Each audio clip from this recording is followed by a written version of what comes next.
Let me ask you something. Have you ever found yourself lying awake at night, replaying a single decision over and over in your mind, as if somehow, by thinking about it long enough, the perfect answer will magically appear? Or maybe you've had a great idea, one that lit a fire inside you, but instead of acting on it, you hesitated. You started analyzing every possible outcome, every risk, every what if, until the spark died out and all that was left was doubt. If that sounds familiar, you're not alone, and more importantly, you're not broken. You're human. But here's the thing, while overthinking may feel like you're doing something, like you're solving a problem, it's often just the opposite. It's like being stuck in quicksand. The more you struggle in your thoughts, the deeper you sink into paralysis. You already know that overthinking holds you back. You already feel it. What you need now is not another reminder of the problem, but a guide toward action. And not just any action, but meaningful, grounded, courageous action. That's where this video comes in. Today, we're going to do something different. We're not going to rely on pop psychology or feel-good hacks that fade in a week. We're going to lean on ancient wisdom, specifically Stoic wisdom. We're going to draw strength from the minds of men who faced exile, war, slavery, political collapse, and personal loss, and still stood firm. Why? Because they understood a truth that most people miss. That peace of mind, clarity, and decisive action come not from controlling the world, but from mastering yourself. So what does that mean for you? It means there's a way out of the trap. It means you don't have to live in analysis paralysis. You don't have to keep waiting until you feel ready. You don't need to overthink yourself into exhaustion. What you need is a system, a set of strategies rooted in timeless principles that cut through the noise, challenge your patterns, and help you step forward. In this video, I'll walk you through 7 effective strategies to stop overthinking and take action. Strategies drawn straight from the core of Stoic philosophy. But this isn't just a history lesson. This is about you, your decisions, your goals, your life. Because here's the truth. The gap between the life you have and the life you want isn't filled with more thinking. It's filled with action, Stoic action. Each of these strategies will challenge you. They'll invite you to see the world and yourself through a new lens. They'll ask you to give up the illusion of control, to stop fearing discomfort, and to embrace the kind of clarity that only comes when your mind is anchored in purpose. And I promise you something. If you commit to applying even one of these ideas, not perfectly, but honestly, you will feel something shift. You will move forward. You will take that next step. Because action is the cure for overthinking, and Stoicism, when practiced, is not just a philosophy, it's a force. A quiet, steady, powerful force that will reshape how you think, how you decide, and how you live. So if you're tired of spinning your wheels, tired of living in your head, and ready to take your life back, stay with me. You're exactly where you need to be. Let's get started. The first strategy we're going to explore is perhaps the cornerstone of Stoic philosophy. It's the one idea that could, by itself, change the way you experience life. Embrace what you control, release what you don't. Now, that might sound simple, maybe even cliché, but stay with me, because when you truly understand and apply this idea, it will radically reshape how you handle everything from decisions to disappointments. The Stoics divided the world into 2 categories: what's within your control and what's not. Epictetus, a former slave turned philosopher, was crystal clear on this. He said, "Some things are up to us and some things are not. That's it. That's the lens through which he viewed the entire world." And that's what we've forgotten in our modern lives. Let me ask you, how much time do you spend worrying about what other people think of you? How much energy do you lose trying to predict the future, plan for every possible outcome, or mentally rehearse a conversation you haven't even had yet? Now think, how much of that is actually within your control? You can't control how people perceive you. You can't control if something you try will succeed the first time. You can't control the weather, the market, or what someone posts online. What you can control is your attitude, your effort, your response. And when you start to draw that boundary clearly, when you stop bleeding energy into things you cannot influence, you become free. Think about that for a moment. How different would your life look if you only invested your attention into what you actually have power over? Your thoughts, your actions, your character, your choices. That's it. That's your kingdom. That's your arena. Let's bring this down to real life. Say you're anxious about starting a new project. You keep imagining everything that could go wrong. What if it fails? What if people laugh? What if it doesn't turn out perfect? Here's the Stoic response. Those outcomes are not yours to command. Your job is to act with reason, with courage, with excellence, and let go of the rest. You don't control whether the world accepts your work.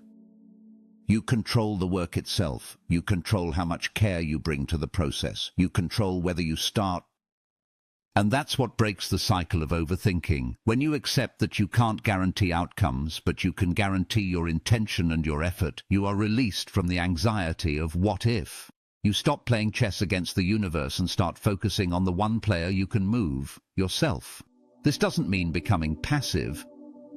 It doesn't mean shrugging and giving up, quite the opposite. Stoics were warriors, emperors, senators, and philosophers. They took massive action, but always in their zone of control. That's the key, and it's what makes action clean. You do what's yours to do, and you let the results be what they will. So here's what I invite you to do. The next time you catch yourself spiraling into overthinking, pause. Ask yourself, is this something I can control? If the answer is no, release it. If the answer is yes, act on it. That clarity, that discipline, it's the beginning of peace. And it's where real momentum begins. Now let's move to strategy number 2. It's not for the faint of heart, but it's one of the most powerful tools the Stoics used to build inner strength. Practice voluntary discomfort.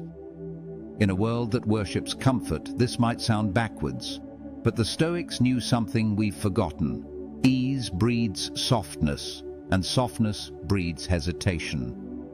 If you want to be someone who acts decisively, someone who can step into fear without being ruled by it, then you have to train for it.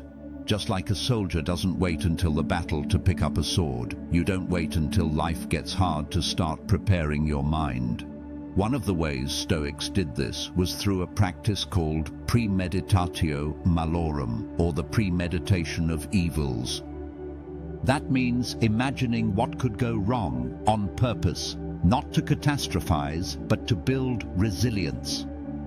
Marcus Aurelius, Emperor of Rome, would begin his days reflecting on all the interruptions, challenges, and frustrations he might face. He wasn't being negative. He was training his mind to meet the day with calm, to say, I expected this, I'm ready. And when it came, he didn't freeze. He moved. But they didn't just train in thought, they trained in body too. Seneca, one of the richest men in Rome, would sleep on the floor, wear rough clothing, and eat plain food for days. Why? Because he didn't want to fear poverty. He didn't want to be a slave to comfort. He wanted to know that if everything was stripped away, he could still be himself, still strong, still free. How does that help you stop overthinking? Because most of our hesitation comes from fear. Fear of pain, fear of loss, fear of rejection. But when you voluntarily expose yourself to discomfort, when you choose hard things, you strip fear of its power. You say, I've been here. I can handle this. That's why cold showers, public speaking practice, fasting, early mornings, or social rejection challenges are so powerful. They're not about self-punishment, they're about mental armor. They're about proving to yourself over and over that you can act even when it's hard, especially when it's hard. Overthinking is the mind's way of avoiding pain. It's a survival mechanism. But if you show your brain that discomfort won't destroy you, the fear fades. And when the fear fades, action becomes natural. So, what's one small discomfort you could practice this week? What fear could you approach, not avoid? You don't need to climb a mountain. Just choose something that makes you hesitate and walk toward it. Each time you do, you'll build the muscle of courage. And courage, more than anything, is what ends overthinking. The Stoics didn't wait for life to challenge them. They challenged themselves. And in doing so, they became unshakable. So can you. Let's keep going. Strategy number 3. Use rational reflection, not rumination. Here's the difference. Rumination is that loop of thoughts that goes nowhere. It's like being trapped in a mental hallway with no exits. You pace back and forth, rehearsing the same fears, the same doubts, the same scenarios. It feels like thinking, but it's really just emotional noise. Rational reflection, on the other hand, is intentional. It's clear. It leads somewhere, it brings understanding, and more importantly, it brings action. The Stoics were masters of this. Marcus Aurelius, in his personal journal, what we now call Meditations, would write not to impress anyone, not to argue with anyone, but to sort through his own mind. That's the Stoic method. When you find your thoughts racing, don't just sit in them. Sit with them. Question them. Write them down. Test them. Ask, is this thought useful? Is it true? Is it something I can act on? Most of the time, when we're stuck in our heads, it's because we're reacting to something, an emotion, a fear, a regret, and we don't stop to examine it. We just let it grow. But the Stoics believed that reason is the tool that lifts us out of chaos, and they used it like a scalpel. Let's say you're hesitating to make a decision. You're afraid of making the wrong move. So you think, then you think more. Then you talk to 5 people, read 10 articles, flip a coin, and still end up stuck. That's rumination. Now try this instead. Write out the worst-case scenario. Write out the best-case scenario. Then write what you can control in either situation. Suddenly your mind stops spiraling. You have a map. You're back in the driver's seat. Seneca said, "We suffer more often in imagination than in reality." You've felt that, you've lived that. But when you bring your imagination into the light of logic, its power fades. You stop being a prisoner of possibilities, and you become a builder of choices.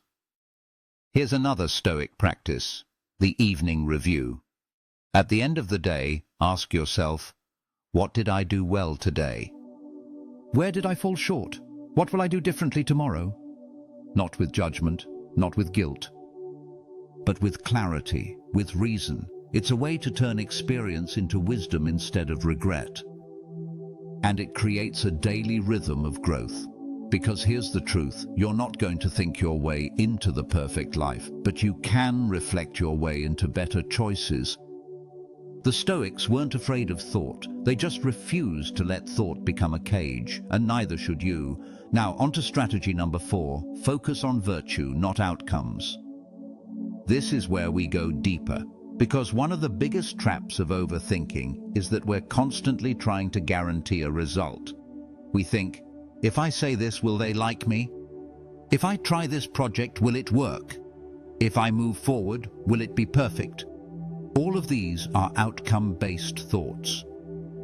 And while it's natural to care about results, it's deadly to worship them, because when you do, you stop yourself from trying unless success is guaranteed. And since success is never guaranteed, you stay frozen. The Stoics took a different path. They believed that the only true good is virtue, not money, not status, not even health. Just virtue, courage, wisdom, justice, self-control. These are the things that matter. Why? Because they're always in your control. You can choose to be courageous. You can choose to act with integrity. You can choose to be disciplined. Even when the world is collapsing around you, you can still choose virtue. That's powerful. Because it means you don't have to be afraid of failure. You don't have to be afraid of what people think. You don't have to be afraid of uncertainty. You just have to ask, what's the right thing to do? What's the virtuous thing to do? Then do that. Let's take an example. Say you want to start something, a business, a relationship, a habit, and your mind starts racing. What if it doesn't work? What if I get rejected? What if I waste my time? But here's the Stoic response. Is it the courageous thing to try? Is it the honest thing? Is it aligned with your values? If yes, then do it. Let the outcome be what it will. Epictetus said it beautifully. Do not seek for events to happen as you want them to. Instead, want them to happen as they do, and your life will go smoothly. In other words, stop bargaining with life. Stop saying, I'll try only if you promise me success. Start saying, I'll act because it's right, because it's good, because it's who I want to be. This shift changes everything. When you focus on virtue, you no longer measure your actions by applause, likes, or external rewards. You measure them by your own character, and that's something no one can take from you. It also simplifies decision-making. When you're stuck, ask, what would a wise person do? What would a brave person do? Then do that. No overthinking, no waiting, just clarity. And here's the irony. When you focus on virtue, when you act from strength instead of fear, the outcomes often follow anyway. Not always, but often. And even when they don't, you have something even better. Self-respect, peace, power. So let go of needing to predict the future. Let go of trying to control how things end. Focus on how you begin. Focus on how you show up. Focus on being someone you admire no matter the result, because in the end it's not about what happens to you. It's about who you become through it, and when that's your focus, overthinking has no place left to live. Only action does. Only growth does. And that's what Stoicism is really about. Let's move into strategy number 5, train present moment awareness. This might surprise you, but the Stoics were some of the earliest thinkers to emphasize what we now call mindfulness. They didn't sit cross-legged in silence, but they absolutely understood the power of the present moment. Because here's what they knew: the only time you can act is now. The only moment that's real is now. And when your mind is stuck in the past or racing into the future, you're not living, you're drifting. Overthinking thrives in 2 places, yesterday and tomorrow. You think about what you should have done, what you could have said, what might happen next. And while you're busy living in a world that doesn't exist, your real life passes by. That's not just tragic, it's wasteful. Marcus Aurelius wrote, "You could leave life right now. Let that determine what you do and say and think." That's not meant to scare you. It's meant to wake you up. Because every moment you spend lost in thought is a moment you could have spent alive, present, acting. So how do you train that kind of awareness? You start by noticing. You catch yourself drifting. You bring your mind back again and again, not to judgment, but to focus. When you're walking, feel your steps. When you're working, give yourself fully to the task. When you're speaking to someone, actually listen instead of rehearsing your next sentence. It sounds simple. But in a world addicted to distraction, presence is a superpower. And here's what's even more powerful. When you're in the present, there's no room for overthinking. The past is gone. The future isn't real yet. The only thing you need to do is the next right thing, right now. That's it. You don't need the whole plan. You don't need all the answers. You just need to act in this moment, with reason, with clarity, with courage. Epictetus said, "If you want to improve, be content to be thought foolish and stupid." Why? Because staying present often means doing the thing that makes you feel exposed, starting before you're ready, asking the question, making the move.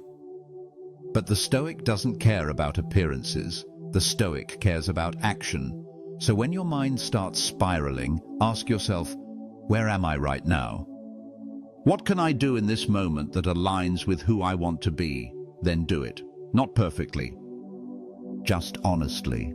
That single step brings you out of the fog and into the world. And the more you practice that, the more automatic it becomes. Now let's talk about strategy 6. Turn obstacles into opportunities. This is one of the most famous Stoic ideas. Marcus Aurelius wrote, "The impediment to action advances action. What stands in the way becomes the way." That means exactly what it sounds like. The thing that blocks your path is your path. The challenge isn't an interruption to your growth, it is your growth. Overthinking often comes from a desire to avoid obstacles. We want smooth roads, we want certainty. So when we see something hard or uncomfortable, we freeze. We try to think our way around it. But the Stoic doesn't avoid obstacles, they embrace them. Not because they enjoy pain, but because they understand that strength is forged through friction. Let me ask you something. What's the hardest thing in your life right now? What are you avoiding, delaying, dreading? That thing, that very thing, is where your power is hiding. It's where your growth is waiting. And the moment you stop seeing it as a threat and start seeing it as a teacher, your relationship to it changes. Fear becomes fuel. Delay becomes direction. Here's an example. Let's say you're terrified of speaking up in meetings. You've been overthinking it for months. Playing scenarios in your head, worrying about how you'll sound. What if you reframed that? What if you said, "This fear is my invitation. It's the next thing I need to face to become who I want to be." Suddenly, it's not a wall, it's a doorway. That's how Stoics lived. They didn't see setbacks as something to get over. They saw them as something to grow through. If you lose money, you gain wisdom. If someone betrays you, you learn discernment. If you fail publicly, you build resilience. No experience is wasted if you choose to use it. And this is where you reclaim your power. Because when you start turning obstacles into opportunities, overthinking dies. Why? Because you're no longer waiting for the path to be clear. You're using what's in front of you. You're learning, moving, becoming. So take whatever's holding you back right now and ask, how can I use this? Not how can I escape this? Not why is this happening to me? But what can I make of this? That shift in mindset is pure Stoicism, and it's the birthplace of courage. Now let's step into strategy 7. Take the first step, then adjust. This one might be the most practical of all, because no matter how much wisdom you have, no matter how clear your thinking becomes, nothing changes until you move. And this is where most people get stuck. They want to know the whole staircase before they take the first step. But life doesn't work like that, and neither did the Stoics. They believed in reason, yes, but not endless deliberation. Once you've reflected, once you've considered your values and your responsibilities, the next step is action. Always action. Seneca said, "The whole future lies in uncertainty. Live immediately." That's not recklessness, that's realism. Because the perfect moment never comes. The perfect plan doesn't exist, but the first step, that's real. That's available, and that's all you need. Let me be clear. You will make mistakes, you will have to adapt, you will not always get it right the first time. But none of that matters. What matters is that you moved, that you started, that you did not let fear write your story. When you act, you learn. When you act, you gather real data about yourself, about the world, about your strengths and limits. You get feedback you could never find in your own mind, and that feedback helps you grow. It sharpens your judgment. It refines your purpose, but you only get that after the first step. So here's the practice. Break the loop by doing even something small. Don't wait until you feel ready. Move before you're ready. Don't wait until it's perfect. Move before it's polished. Just move. And trust that you'll adjust as you go, because that's what Stoicism teaches us. Not just to think well, but to live well, to meet life with both eyes open, to be courageous enough to begin and wise enough to adapt.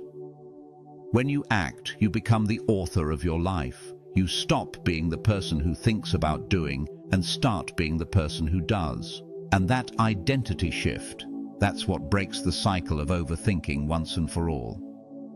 Now we arrive at the final strategy, and it brings everything together. Take the first step, then adjust. I know we touched on this at the end of the last section, but this idea is so crucial, so deeply practical and deeply stoic that it deserves its own full space, because this is where theory becomes life. This is where transformation actually begins. Think about how often you've delayed action simply because the plan wasn't clear enough. You weren't sure what would happen.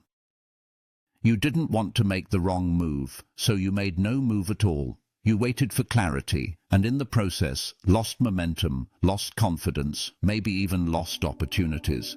But the Stoics remind us action doesn't require certainty. It requires intention. You don't need to see the end to start walking. You don't need to know how it will all unfold to take the next step. What matters is that the step is aligned with your values, guided by your reason, and grounded in your character. That's all. Let me put it plainly.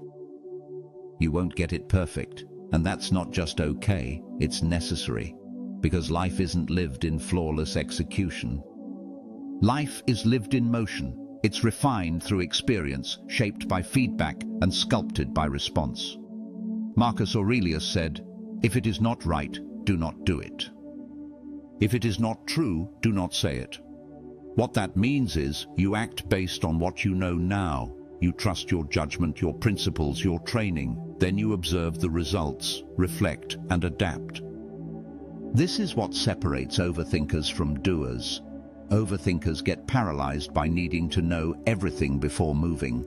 Doers know that you learn what you need by being in the arena. You don't become wise by waiting. You become wise by walking, stumbling, learning, adjusting, and continuing. And here's where Stoicism shines. It doesn't demand that you be fearless. It demands that you be honest, that you act not out of impulse, but out of clarity. That you don't wait for inspiration, but you create it through movement. The Stoic doesn't sit around asking, "What if?" The Stoic asks, "What's next?" So I want you to consider something in your own life. What decision are you stuck on? What dream or goal have you been circling for weeks, months, maybe even years? Ask yourself, what's the smallest possible first step I could take? Not the whole project, just the first brick. Maybe it's sending an email, making a call, blocking off 30 minutes, buying a book, saying the truth you've been holding in, and then take that step. Don't overanalyze it. Don't wait until next week. Do it now or as soon as this video ends. Then reassess, then course correct. But for once, don't wait to feel ready. Just do the next right thing. That's how momentum is built. That's how character is formed. That's how action becomes your default, not your fear. The Stoic path isn't about controlling life. It's about showing up to it fully. It's about living with reason, courage, and motion. Because inaction is a kind of death. And we were not made to wither in indecision. We were made to move, to build, to choose. So choose movement over mastery. Choose action over analysis. Choose now. And now, let's bring everything home. You've made it through a journey, a real one. Not just through ideas, but through the very mindset that separates stuck from strong. We've unpacked 7 Stoic strategies that will help you break free from the chains of overthinking and step into the life you were made to live. You started by learning to embrace what you can control and release what you can't. That alone changes the game. Because it turns chaos into calm, it gives you your power back. You trained yourself to face discomfort instead of avoiding it. To voluntarily do hard things so that fear loses its grip and courage becomes your natural state. You learned to replace useless rumination with intentional reflection. To use your mind as a tool, not a trap. To question your thoughts instead of being dominated by them. You discovered how to focus on virtue rather than outcomes, To let go of external results and measure success by who you become, not what happens. You began practicing present moment awareness, to catch your mind when it wanders, to root yourself in the only moment you can ever act, the one you're in. You learn to turn obstacles into opportunities, to stop seeing problems as dead ends and start seeing them as invitations to grow stronger, braver, wiser, and finally you embraced action itself. You stopped waiting for the perfect plan, you stopped asking for guarantees, you started moving. These aren't tricks, these are timeless principles forged in the fires of adversity by people who lived in the real world. People who knew pain, loss, failure, pressure, and yet found a way to live with grace, purpose, and power. And now it's your turn. This isn't just about stopping overthinking. This is about becoming someone who moves through the world with clarity and confidence. Someone who acts not because they have all the answers, but because they know their values. Someone who faces life with a still mind and a steady heart. Don't try to apply all 7 strategies at once. Choose one. Practice it, live it, let it change you. Then move to the next. These are not checkboxes, they are lifelong companions. And let me leave you with this. Every time you act, you cast a vote for the kind of person you want to become. Every step you take away from overthinking is a step toward freedom. Every moment you choose clarity over confusion, reason over fear, courage over delay, you're building a life worth living. You have what it takes, not because you're perfect, not because you have all the answers, but because you are willing to see things clearly, willing to do things differently, willing to take the first step. And if you do, the momentum will come, the confidence will come, the clarity will grow. Because nothing builds belief like action. So stop waiting.